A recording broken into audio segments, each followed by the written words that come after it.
Welcome to Coffee with Democrats, a sensible platform for progressive conversations. Coffee with Democrats is a grassroots movement dedicated to hearing from Democrats, candidates, legislators, and friends from all political backgrounds who want great conversations.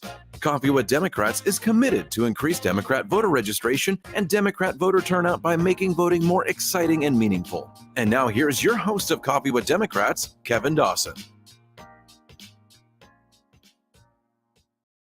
Hey, good morning. We are on Coffee with Democrats with Kody Macaullay. He is running for House District 4, the House representation for the U.S. Congress. And we're excited to have you on board with us, Kody. So welcome to Coffee with Democrats. How are you doing this morning? I'm doing fantastic. I'm happy to be here. Thanks for having me on. Excellent. Well, I see on your back, on your wall back there, looks like a tail fin. Does that have any significance? So that is actually a tail flash that I got when I left Japan, where I was stationed for 3 years. So I did my whole Air Force career, all 13 years flying on AWACS. And that's one of the things they give people when you PCS away is a tail flash of one of the planes that you flew on out there, and everybody signs it. So Excellent. The ZZ is for Kadena Air Base.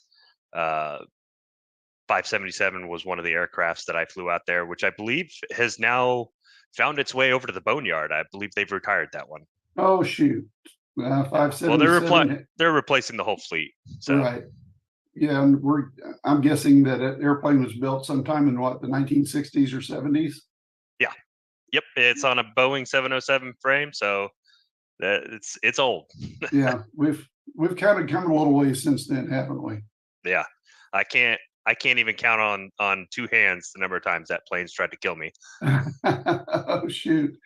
Well, let's talk just a little bit about you're on Coffee with Democrats. So let's talk a little bit about coffee. What's your favorite coffee first thing in the morning and when you get up? Oh, man. So I'm not a big coffee guy. Okay. But if I'm going to have a coffee, it's going to be like a white chocolate mocha or a latte, something with cream and sugar.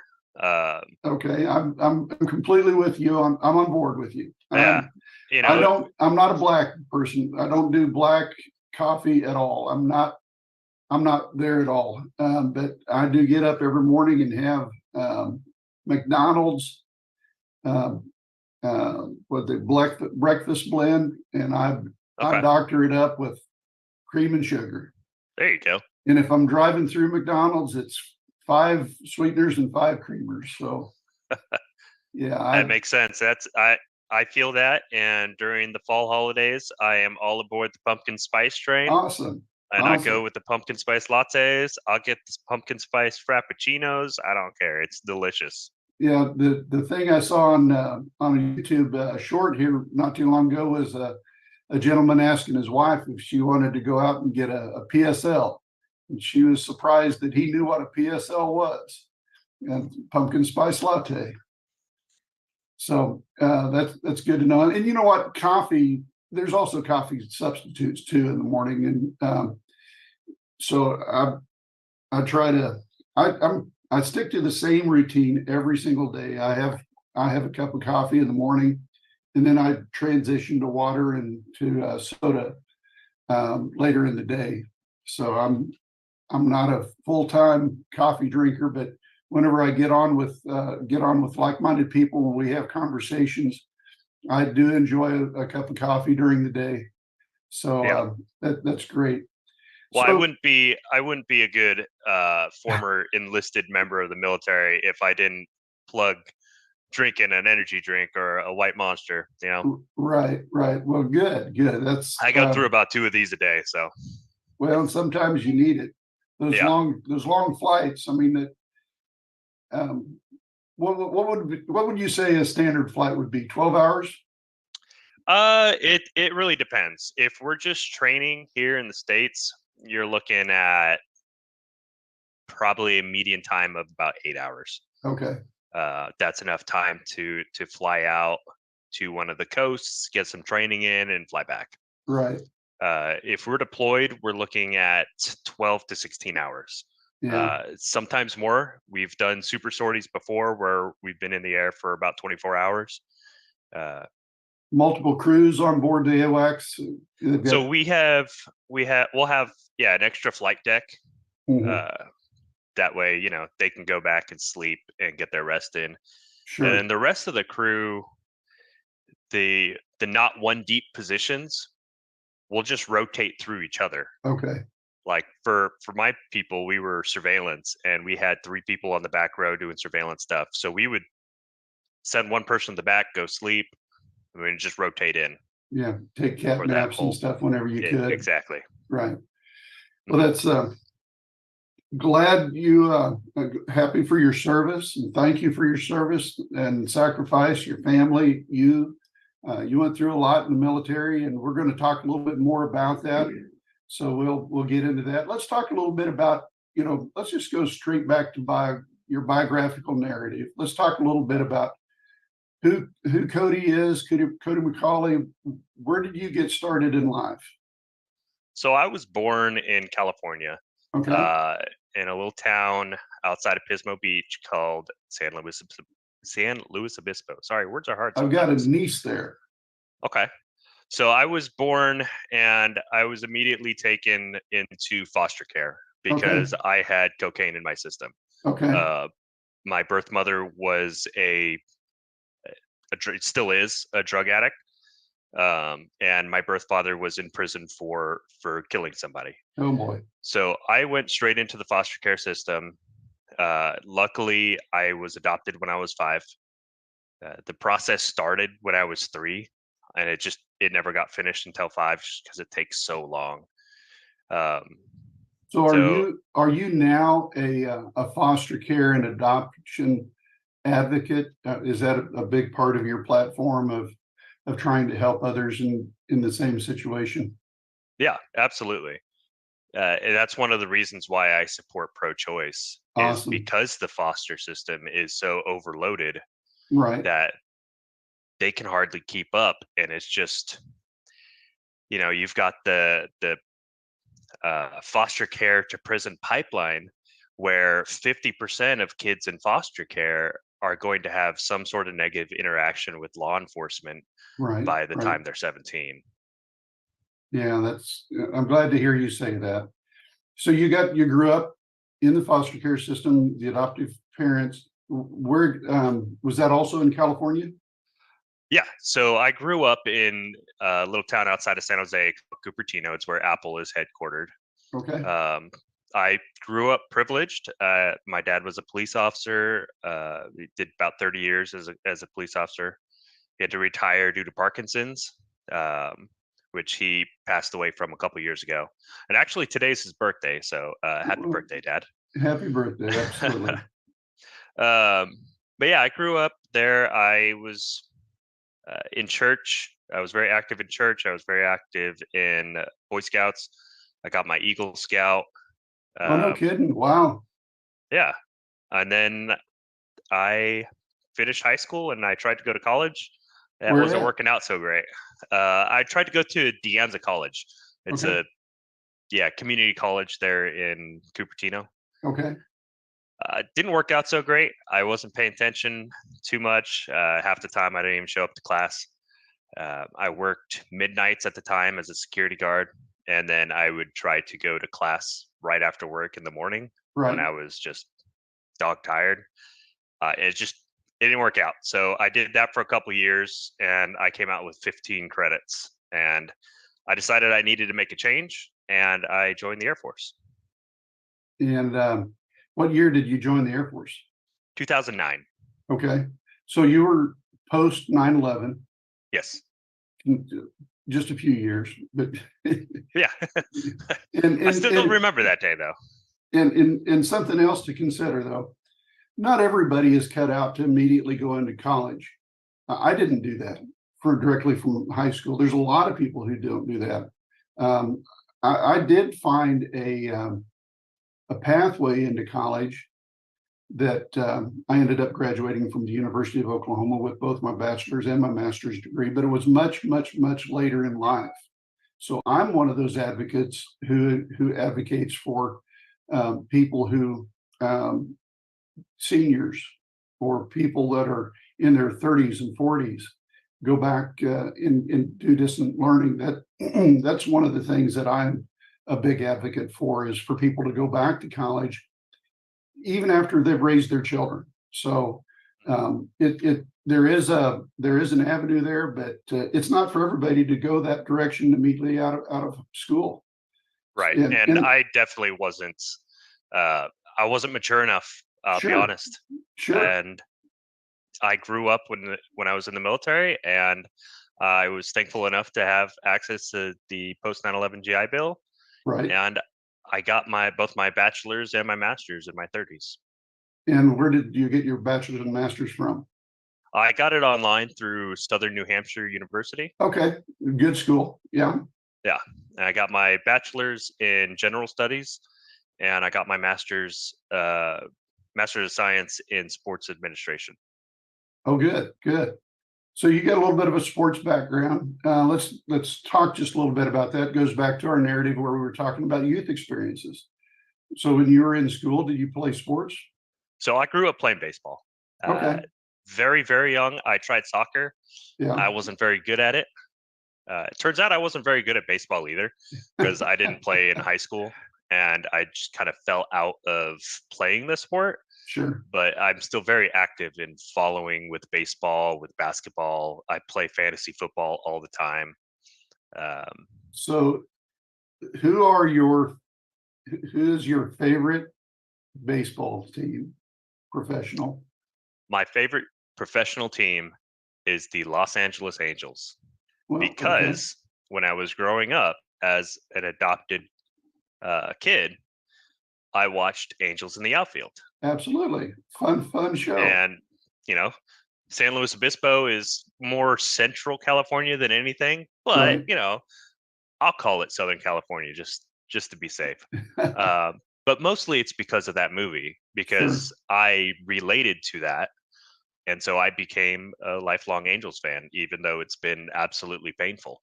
Yeah. But for somebody who grew up as a Kansas City Royals fan, it was painful for many, many, many years. We've had some successes, and but at the same time, I think it's anybody who follows a baseball team, unless it's the Atlanta Braves, they tend to suffer quite a bit, or St. Louis. There seems to be three teams: the Braves, the St. Louis Cardinals, and the Yankees. Yeah, and lately the Astros, but Yeah, I can't say nice things about the Astros, so my mama told me to shut my mouth, so I'm going to do that. Yeah, good. So, football. Who's your favorite pro football team? I'm a Niners fan. Oh, I grew up watching Steve Young, right. And so you are you're a West Coaster. Yeah, for everything except basketball. Okay. And who's your basketball? Basketball, I'm a Thunder fan. Oh, good. Yeah, so I grew up liking the Jazz and the Supersonics. Yeah. Weirdly enough, don't ask me why. Yeah. And then when I moved out here, I just figured I'd just start following the local sports team. I was in Green River, Wyoming, following the Jazz when Karl Malone was playing out there, and they were running for the national championship and lost it. But I was able to go down into the Salt Lake region, not with my job, but that was part of my territory, and it was right across the street from where they played basketball. So awesome! You went to after we talked about you went into the military. How many years did you serve in the military? The total years was 13. Okay, and you transitioned out. What was your grade when you transitioned out? E6. I was a tech sergeant when I left. And that's pretty typical with it. It's very hard to get past an E6. Yeah. Unless you're going to be a lifer. Yep. And even 13 years, that's a significant amount of time that you spent in the military. What are some of the most fascinating places you've been in the military? I mean, as an AWACS, you've gone all over But, is there white flag, red flag, any of those experiences like that that you really draw onto? And So exercise wise, I went to quite a few exercises at Nellis, red flag and stuff like that out in Nevada. right, And honestly, those weren't close to my favorites. My favorites were the ones that were out in Hawaii. yeah, I went to Guam when I was stationed in Japan. I went to Guam, I think 6 or 7 different times. right, Um, we had one exercise out there, Cope North. We did with the Japanese Air Self Defense Force, the JASDAF, and as well as the Australians. The Aussies came out and played in that, and that was a blast. They bought right, out the bar. The Aussies bought out the bar in their hotel and invited everyone over. It was great. yeah, But those are the memories I hold on to, and I just love that area of the world. Guam was a great time. There's just so much history there. A bunch of uh, World War II little museums and stuff like that. right, Uh, I went to Thailand. That was awesome. Went there for a presidential thing when Obama was in office. okay, And then I think one of my other favorite places to TDY was Alaska. Alaska is it's gorgeous. It's so beautiful out there. summer or winter? Summer. Oh, of course, yeah. I ain't messing with Alaska in the winter. I'm not that brave. Okay, all right. Because I was getting ready to question your mental stability if you like going to Alaska in the wintertime. There's a lot of people some that people do. I mean, we yeah, have AWACS up there in Alaska. yeah, and there's people who love to hunt and fish, and they in the outdoor sports, they just love going in the winter in the snow and snowmobiling and dog racing and everything else that they do, and Yeah. they love being in the dark all the time. So I'm not one of those people. Yeah. But let's talk. We're going to transition, and we're going to start talking about your platform. Okay. So when did you decide that you wanted to run for U.S. Congress? So I had thought about it when I first left the military. Okay. Back in 2022. Okay. And my last month in the military was in February. And I just felt like that was too late in the game to try and start up a campaign and get going for the 2022 elections. Sure. So I just stayed out of it pretty much. And then the last couple of months, I've been thinking about it more. And then, about a month ago, I popped the question to my wife. I'm like, hey, I think I'm going to run for Congress. And Right. she said, all right, cool. Just let me know what you need from me. Okay. So here we are. Sure. Maybe I jumped into that question a little bit too soon. I should have asked more about the biography questions about family. Okay. Do you mind telling a little bit more about, your family dynamic? Yeah. I met my wife right before I went into the military. We got married right after basic training. Okay. Next month will be our 14th anniversary. Excellent. Congratulations. Math in public there, which is hard. Yeah. So we'll be married 14 years next month, and we have 2 daughters. Zoe is my oldest. She's 9 years old. And Charlie Rose is my youngest, and she is 7. Okay. So you don't have toddlers or babies no more? No.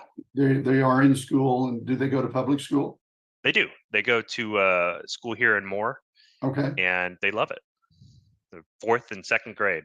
It's excellent. Crazy to think about. Yeah, and it's fascinating how fast they grow up. And but you're in the middle of it, though. You're still in the middle of it. You still got a long ways to go. Right in the thick of it. It is fun. As a father of 2 girls, and I also have a boy, but as a young man thinking about raising a family, I never thought about how, I knew what my life was like, and I knew that I gave my mother $100 worth of hell every single day. But I having girls was so much easier than what I would have ever thought. And then our youngest was a boy, and he was a breeze. He's still a breeze today. I mean, he's just the most laid back. He's a lieutenant with the fire department in Salem, Illinois, and just proud of Nice. all my kids. And it's fun to see that they've, the whatever little bit of things that we did right in raising them, that they became, productive adults, and that's all we could ever ask for. Right. My oldest daughter, she's on her way to a master's degree in administration with public schools. So she's going to try to become a principal. And our middle daughter lives here in Norman, Oklahoma, as an insurance agent, and just loves the job and the interaction with the public. And like I said, my youngest, he is a truck driver and a volunteer fireman in Salem, Illinois. So we're very proud of that. Yeah. So enough of me, enough of my successes. Let's get back to your run for Congress. You talked to your wife. You said that you wanted to do it. She gave the thumbs up, which is always that. It just seems like if you don't have the support of your family, you'll never have success. And I've been blessed that she has backed me up every which way I go in life, whether it be the military, my time in law enforcement, and moving across the country, that kind of thing. She's just been an absolute rock star. Let's talk a little bit about your law enforcement. I didn't know you had law enforcement background. Tell us a little bit about your law enforcement, where you went to. Yeah, so back in 2016, I transitioned from active duty to the reserves. Okay. And a good friend of mine from the service had moved down to the Dallas area in Carrollton, where he was a firefighter down in one of those smaller cities in the middle of Dallas. Right. And so we decided to move close to them because we had another friend down there as well. We kind of keep our friends group solid. Sure. And I decided to do what I thought I always wanted to do as a kid, and follow my dad's footsteps and be a police officer. And so I got on with Richardson Police Department down in between Plano and Dallas. Right. And I worked there for about 2.5 years. Did you have to go to an academy? Yep. I went through the academy. It was 6 months long. I graduated I got a 94 or something like that on the state test. Good. Perfect qualification with firearms. And I had a good time as a police officer. I worked a lot. Right. They kind of warn you in the beginning, a lot of the veteran officers will be like, hey, don't burn yourself out. I know you're excited to be out here and doing the job, but don't burn yourself out. Well, I kind of burnt myself out a little bit after a while. I really enjoyed getting drunks off the road. That was my thing. And I had a good time. It just, we felt raising a family. We weren't very close to my wife's family, which stayed back here in Oklahoma. Right. And so we didn't really have a lot of support, raising our kids. Law enforcement has got to be a very tough environment for anybody, but it's tougher when you don't have family around close. And even though you had friends that were supportive, it's almost like you have to have two families. You have to have your family, and then you have to have a family that your wife or your significant others can have that support from as well. Right. Divorce rates within law enforcement are extremely high. It's just and that's just because of the nature of the job is just so taxing on the mental side of what you have to do. It's a very tough thing to do, and plus, when you have catastrophic events that you have to deal with, those are always you have to have a very good family dynamic as well as your peer support systems to help get you through those so that you can come out the other side a stronger, better person. And it's very difficult to think of yourself as a stronger, better person after just going through something that is just so catastrophic that no person should ever see and witness in their entire life.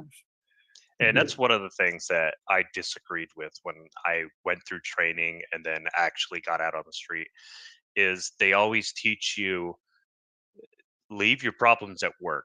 Don't take them home with you. Whatever you see here, don't Right. take it home with you. Compartmentalize it, push it to the back, and leave it alone while you're off work. And I don't like that because my wife is my partner. She's my That's rock. right. That's right. I can talk to her about anything. And if I just keep it inside and I don't have somebody to talk to about it, it's just going to fester and cause more problems. Yeah. And I think that's one of the issues we see in law enforcement today, especially with, the rise in domestic violence among officers, is because they just keep it in and keep it in and keep it in until Right. it gets to a boiling point. Right. Yeah, that's you're exactly right. And it leads to domestic violence. It leads to divorce. It leads to children having to be raised in a split family. And it's tough all the way around. And it just becomes a kind of that downward spiral where things just continue to get bad. But the positives are the interaction you have with the public. It's your knowledge of the law, and that having that law enforcement background that helps you deal with those day-to-day activities. And as somebody who is aspiring to become a U.S. House of Representatives in Congress, it's something that's going to help you with explaining to your fellow congressmen the policies that are in place, the situations and examples. These are real life examples that you can carry with it and talk to them about that. And it seems like there's some other people who may have a legal background as a lawyer, but they don't have the practical side of actually being out on the street and dealing with the homeless and dealing with the people who are career criminals, to the people that are just make a simple mistake, and how to handle that without having to drop the hammer on them and change their life forever. Right. And with that in mind, we're gonna talk about two other subjects in the next 30 minutes. We're going to talk a lot about abortion. We're going to and women's rights to reproductive freedom. We're also going to talk a lot about the NRA 2A narrative, and hopefully you can kind of spell out your platform on those two things, as well as other platforms that you have that you want to raise during your campaign, and what you want to do once you get into Congress. Because one of the things that we all have to understand is there's two parts to being a candidate for the U.S. Congress. Number one is you have to run. You have to actually compete and actually go door to door and actually get people to support your campaign. And that's one aspect of being a congressperson. The other part of it is actually being a congressperson and actually having to deal and do the day-to-day grunt work while you're in Congress. Because, a lot of people in Washington, D.C., they run and all they want to do is run and win. They don't want to be, and we see it every day. Marjorie Taylor Greene and, some of these others that you see every single day. And you can even argue that our current Speaker of the House, Johnson, he was the person who wanted to run to own and live, but now he doesn't want to govern. Yeah. But anyway, I digress. We kind of on that topic real quick though. Sure.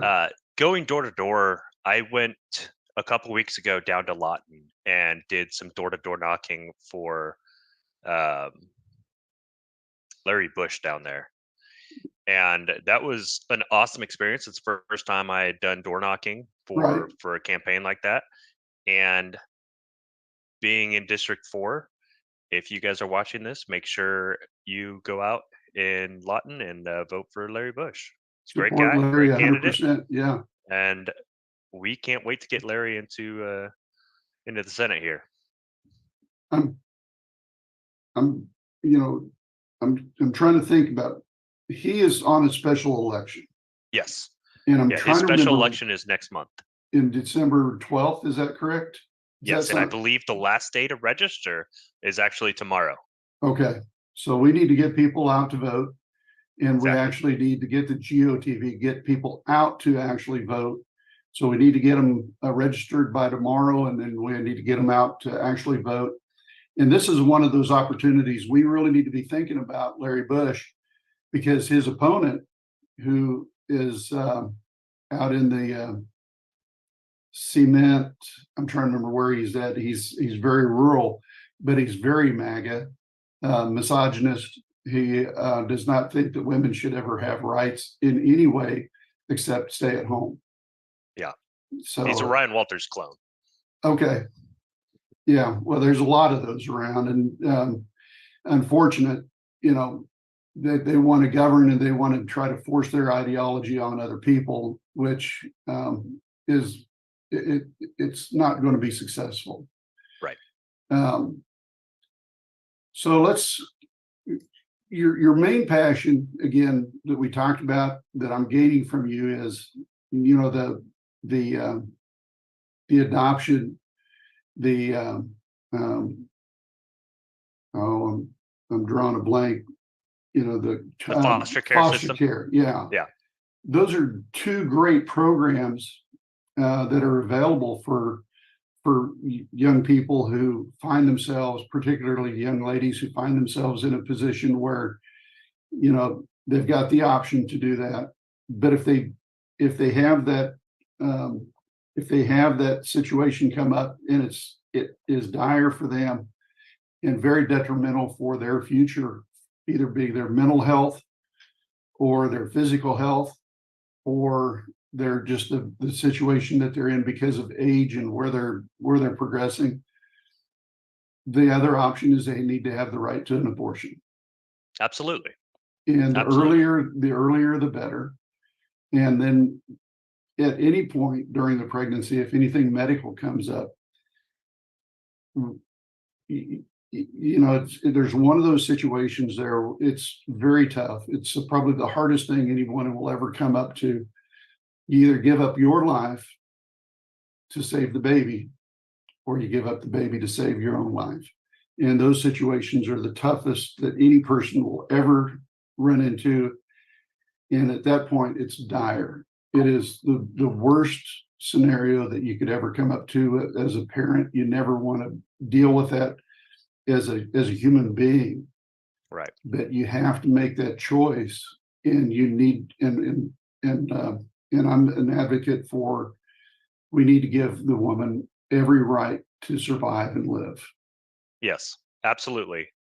Taking away a woman's right to choose, it does nothing but dehumanize them, right, and make them think that they're less than men and that they need a man's permission to go get birth control. They need a man's permission to go get an abortion and to have bodily autonomy to make their own choices.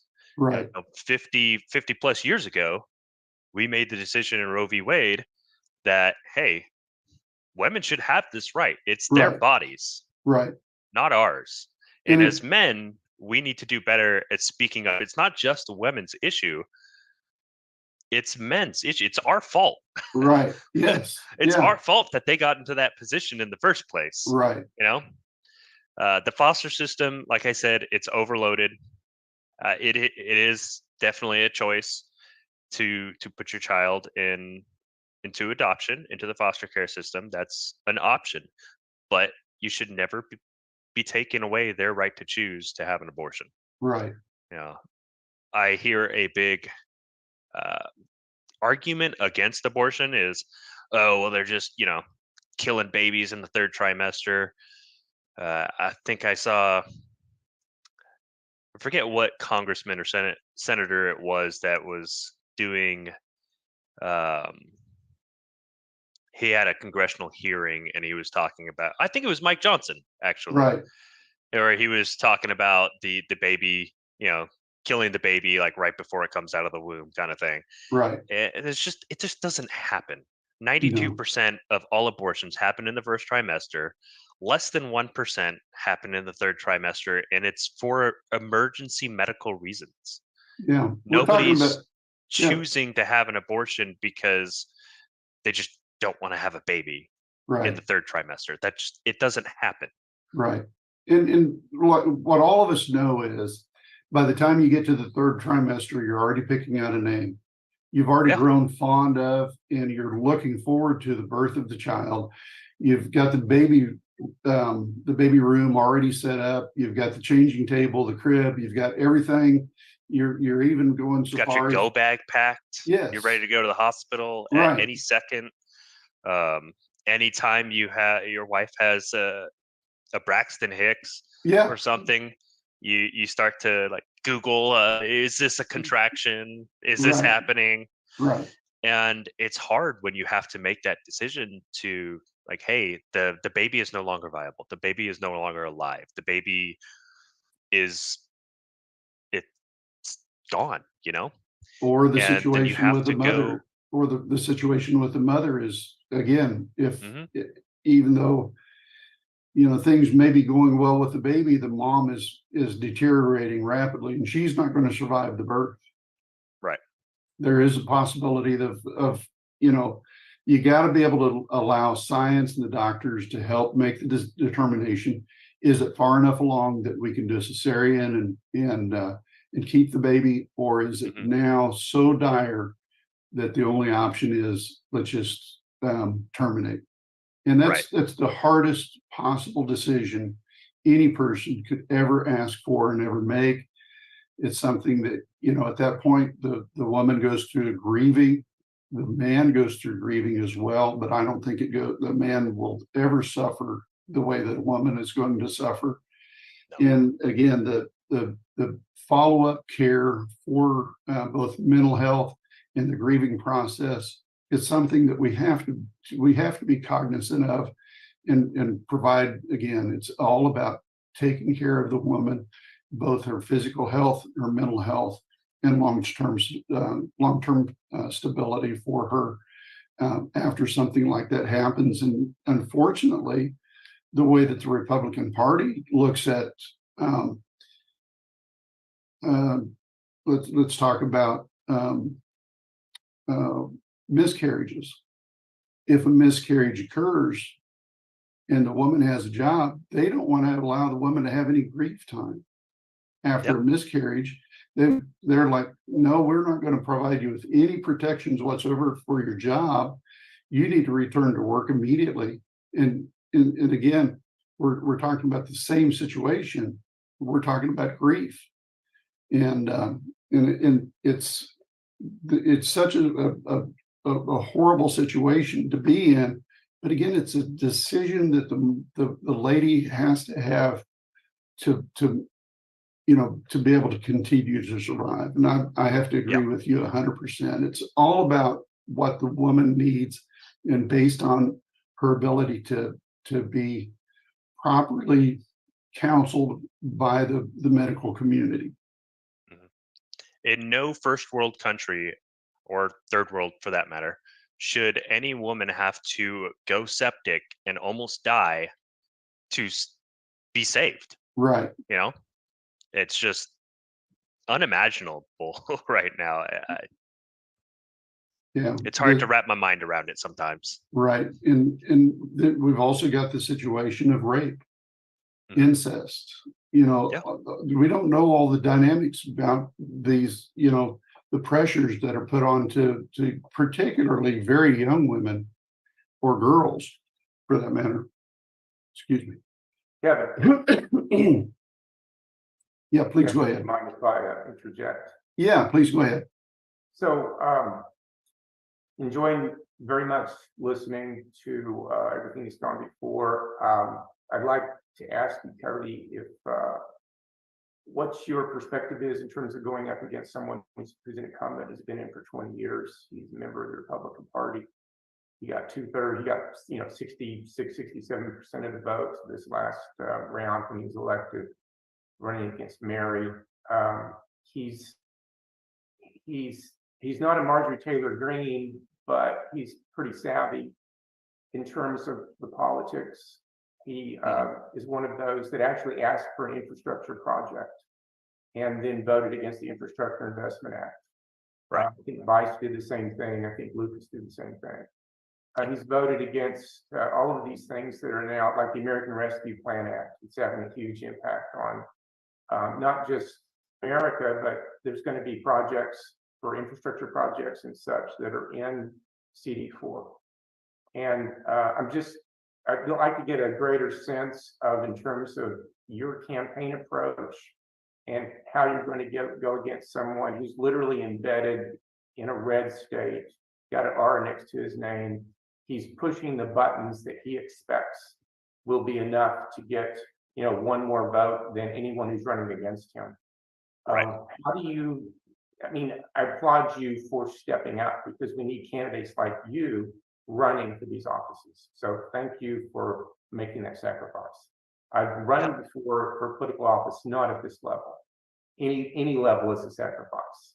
So thank you for doing it. But how do you see yourself being successful in going after this seat? Tom's an extremely smart individual. He's been in politics a long, long, long time. In fact, he comes from a family of politicians. So he knows the game. I also know that only 34% of Oklahomans turn out to vote in 2022. And we haven't done a great job of connecting with our youth and getting them out to vote. And if we can start connecting with the young people and getting our young people more involved in politics, then we have a chance. If Kansas can flip blue, so can Oklahoma. We've got enough power here that I think we have the votes to turn it. And I think people have just been disheartened, thinking that Oklahoma is a lost state and their vote doesn't matter. And, they gerrymander Kendra Horn out of her seat. And they think that their vote doesn't matter, so they don't show up. And I'm here to tell them that it does matter. And you need to show up, because these things hang in the balance. Tom has voted against all those things that you talked about. He's also voted against gay marriage. He's also voted against a woman's right to choose. All of these things that, a woman's right to choose is majority, 43 states in the US support a right to choose. Right. So what are we doing? Right. And, the other thing is his support or lack of support for the military, and not voting for the VA, and not voting for this last bill that came out for burn pits. And, it's his actual, when you look at it, the district CD4 encompasses two very large bases. We've got Fort Sill and Tinker Air Force Base. At 3, if you count Altus. Oh, absolutely. And with that, you're exactly right. With the heavy lift air base out there at Altus, you got 3 of them. And look at all the veterans that are suffering because of his failure to be a leader and supporter of all Oklahomans. And he just caters to this very, very rare person that does get out and vote and raises a lot of hell, but and tries to talk everybody else down. I was just looking through some narrative just to give you some context. Since statehood, since today is the birthday of the state of Oklahoma, since we started the state of Oklahoma in 1907, we've had 9 Democrat representatives for CD4. Only 3 during that time frame were Republicans. And in the last 3, we had one in 1921 to 23 that was a Republican, Joseph Pringy from Chandler. And then we've got J.C. Watts, who's got elected in 1995 through 2003, and then Tom Cole from 2003 to the present time. Those are the only 3. The rest Right. of the time, this has been a Republican, or excuse me, this has been a Democrat district, and it can flip back to Democrat. I'm very convinced of it, and just because of those main issues, we're talking about youth, people who are going to be starting to go through those issues, that they understand abortion is basic fundamental freedoms and liberties that a woman should have. Right. They also understand that guns are something that that are a threat to safety. Just to go to the grocery store, or go to a concert or a ball game or whatever, if you go into a crowd, there because of the NRA 2A narrative, it's basically turned this into, Tombstone, where every day is a shootout somewhere, and they're tired of it. They're tired of being afraid. And Great movie, by the way. yes, Great movie. Yeah. I've got another question, Kevin, if you don't mind. Yes, sir. It's dealing with of course, the assault weapons ban was voted no, also by Tom Cole. Right. And yet we continue to have these mass shootings. I'm curious about your perspective in where I am. We have the sovereign sheriff issue in Osage County. I'm one way up in northern Oklahoma. I'm in CD3. Okay. And so we got the sovereign sheriff here in this county and in other counties up here. I wonder if that's prevalent, or there's some prevalence of that down in your congressional district. And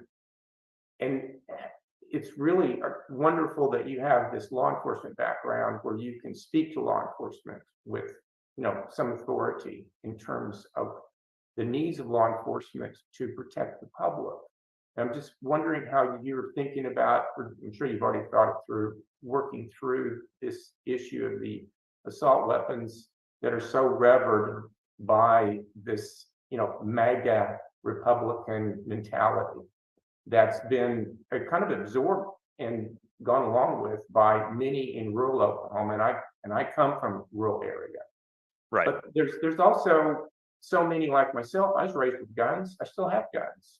But I want to see the kids in school protected. I want to see public safety. I want to see that balancing of interests. And so I just leave that with you, and I'm interested to hear how you intend to kind of work your way through that. Yeah, and I'm a gun owner as well, and I'm not coming after anybody's gun. I'm not trying to take anyone's guns away at all. I want to get that out there and very clear, because I know that's a big issue in Oklahoma. I'm not coming after your guns. However, we need common sense gun laws that includes extended background checks, Right. a waiting period, Mm-hmm. regulating the private sale, and yeah, The maybe production of looking ghost at guns. maybe looking at banning high capacity magazines. Right.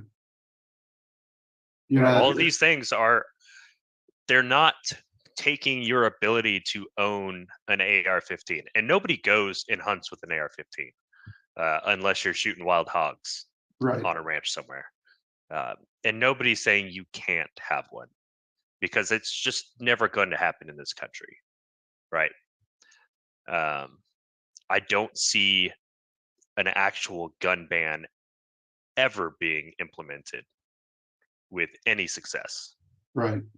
Well, it's a constitutional right, and that's to your point. It's been curious how the Supreme Court has really been more of the problem here than anything else, in terms of really ignoring the need and the constitutional language that speaks to some rational regulation of these kinds of issues. And so you'll hear, and you've already heard it, well, the Supreme Court is giving me the right to carry a gun, even if I'm a convict, let's say. We've even got some of those kind of crazy positions.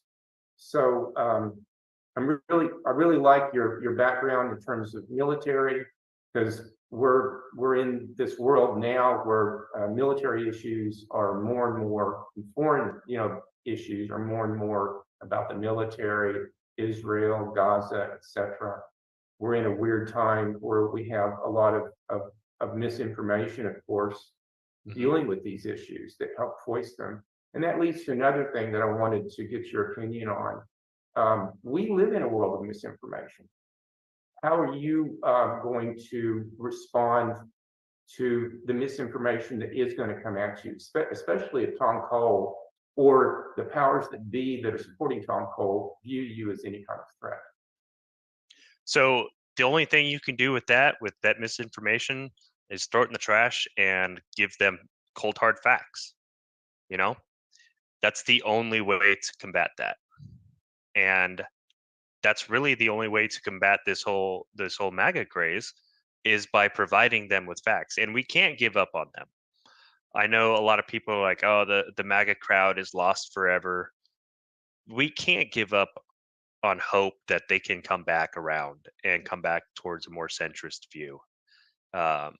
We just have to find a way to connect to them. And in that respect, what have you got in mind in terms of a social media approach, but also in terms of the more traditional media? And by traditional media, I'm thinking a lot of the traditional media, especially in these small towns, it's gone. Even if there's a newspaper there, it's like here in my local area, we'll have newspapers, but they're not newspapers anymore. You know, the front page is, instead of having a sports page anymore, the front page is the sports page. And the articles that are written by people that really aren't journalists. They're more just warm bodies, that are doing their job. There's some real challenges that anyone has compared to when I ran 20 years ago for an office, in terms of going to an editorial board of a local newspaper. They don't even exist anymore, as far as I can tell. So there's all these challenges in terms of getting your message out and combating the misinformation. And again, I appreciate you saying you're going to deal with the facts, but then you got to get those facts out there, and they got to be heard. And a big portion of that that gets, I don't want to say ignored, but it's not really a Democrat thing to be loud, right? That's more of a Republican MAGA thing to be loud on all sorts of different media. And I'd like to change that. I'm on Twitter every day. I'm loud.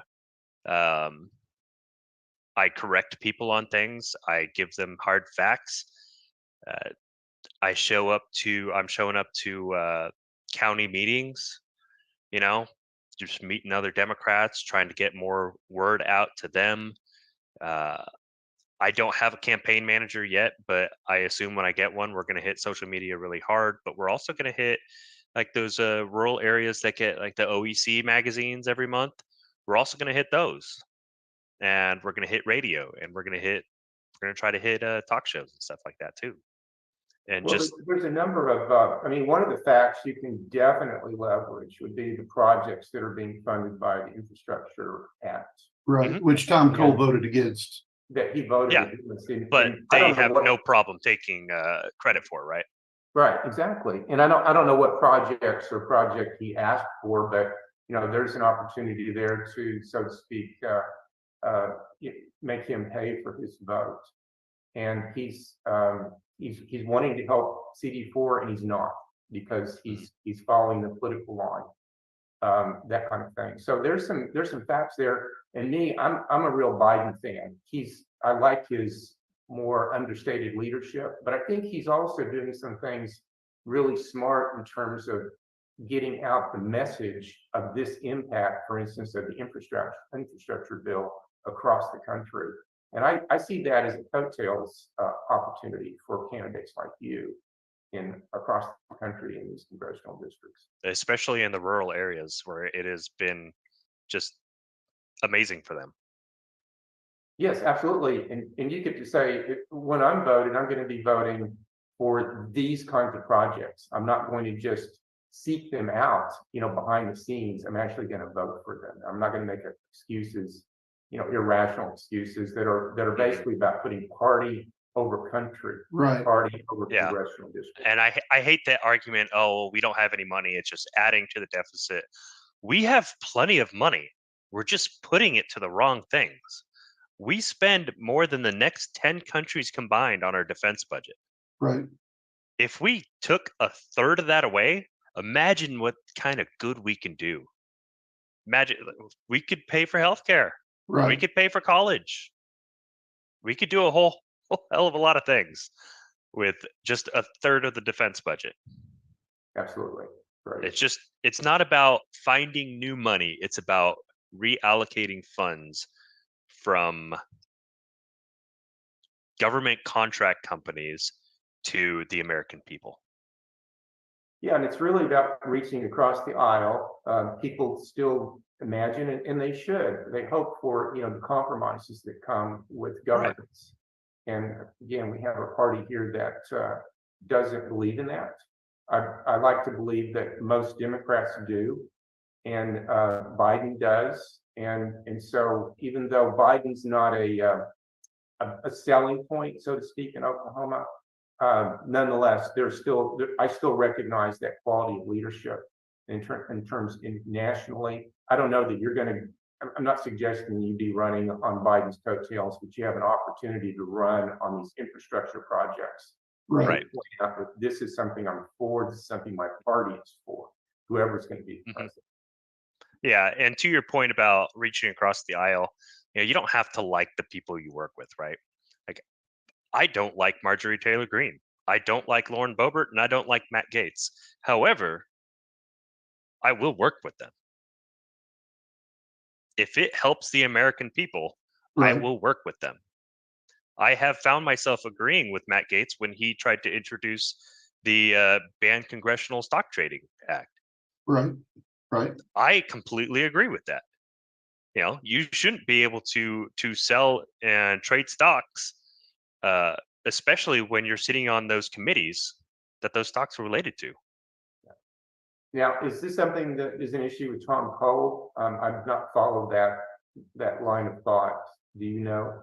I haven't seen anything regarding that with Tom Cole. I know his net worth is estimated to be in $5-6 million range, which is pretty hard to do on a public servant's salary. Right.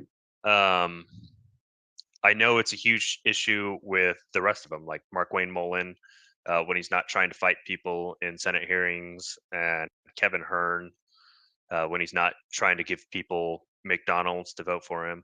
Right. It's stuff like that. But it's on the Democrat too. I can't just poke at Republicans and say, hey, these Republicans are trading stocks and doing this stuff on when they're sitting on those committees, when it's our party doing the same thing. That's exactly right. That's the right. I can't be hypocritical. Exactly. We have to fix our house if we want to fix someone else's. Well, we're coming up on. I'm gonna get off here in a minute. I know we're getting close to the hour. We're coming up on a presidential election year. There'll be a lot more people coming to the polls. There's an opportunity for someone like you, once you get past the Democratic primary, of course, to get over the top in the general election. You've got, as you mentioned, you got 3 military bases. You got communities there that you can tap into, for instance, and perhaps you can drive some youthful votes in that regard. I think you're already kind of beginning to do that by going down and helping in terms of door knocking for Mr. Bush, and that's very encouraging to hear. One of the most favorite things of running for office for me is knocking on doors. Yeah, and you just get, it's just, there's nothing like it. And then some of the best stories, that you will long remember in your campaign will come out of the door knocking also. Right. So good for you, and thank you for running. And I'm going to make a small contribution to your campaign after we get off here. And I appreciate that. Thank you. And looking forward to how your campaign will develop going forward. Thank you so much. You bet. So one of the things that I'm trying to locate here, and I'm not finding it, but Taylor Swift, her concerts, if she's going to have any concerts close to Oklahoma, and whether or not that would be a good good person to try to reach out to, because she is registering Democrats right and left. Somewhere, the last estimate that I saw was somewhere in the neighborhood of 250,000 new voters are coming to the polls because of her. And that's just amazing that she's got that kind of outreach, and she's really driving, again, as a young person, she's really driving the youth to get out and vote. And I applaud her 100% for that. I just saw last week where Dolly Parton finally spoke up against some of these trans bills and saying, hey, look, enough is enough. You know, this vitriol hate for a fellow human being is got to stop. So, man, it's been awesome to have you on Coffee with Democrats. We need to get you back on and have another conversation, because there's a whole lot of topics that are still on the table that we haven't talked about. And that I know that you've got a real plan that you want to get out. You know, and one of the conversations I want to have is, when you do go door knocking, you know, talk to us about that discussion that you have about your platform with people who don't know you, and how to, you know, what's your elevator speech? How does that go? And what is your campaign speech going to sound like? Because I'm really looking forward to seeing you get up onto stage and actually record you with your campaign speech, and how you excite the vote and excite people to get behind your campaign. So we will get you back on. We'll try to cover those things next time that you get back on with us. And but it's just it's a great honor to meet you, and I really mean that. It's been a fun conversation. We talked a lot about stuff that didn't mean anything, but it allows people to know the person, and that's one of the things that I enjoy doing and using this platform to do. Because I think whenever people get to know the person, they're likely to get behind on their vote. So yeah, I would argue that it means a whole lot, especially talking about background, because it allows people to connect with you in a way that maybe they wouldn't have before. Well, awesome. It is so good to have you on, and we look forward to having more conversations with you again. And thanks for being on Coffee with Democrats. And next week, we're not going to have Coffee with Democrats because Thanksgiving. We're going to enjoy Thanksgiving with our family. We want people to enjoy Thanksgiving as they choose. And then we will try to get back here in December and get a few of them. Again, we're going into the holidays. It's going to be kind of tough. And then starting in January, we're going to go with a full slate of getting people on Coffee with Democrats full time and help build their campaigns going into the primaries and into the general election. So again, thank you so much, Kody, for being on with us. And for anybody who is interested, go to your website. Give that to us real quick. That is Kody with a K for OK.com. Awesome. And we're looking forward to more people getting behind your campaign. You just started your website, and it's still being built. Yep. So there's going to be more to come with that. And if there's anything we can do to help you, and I'll send some information to you offline that we're not going to talk about, but do everything we can to help you. So thank you so much. Appreciate it. And we will, until next time, everybody, please be safe. Again, thank you so much. Thank you.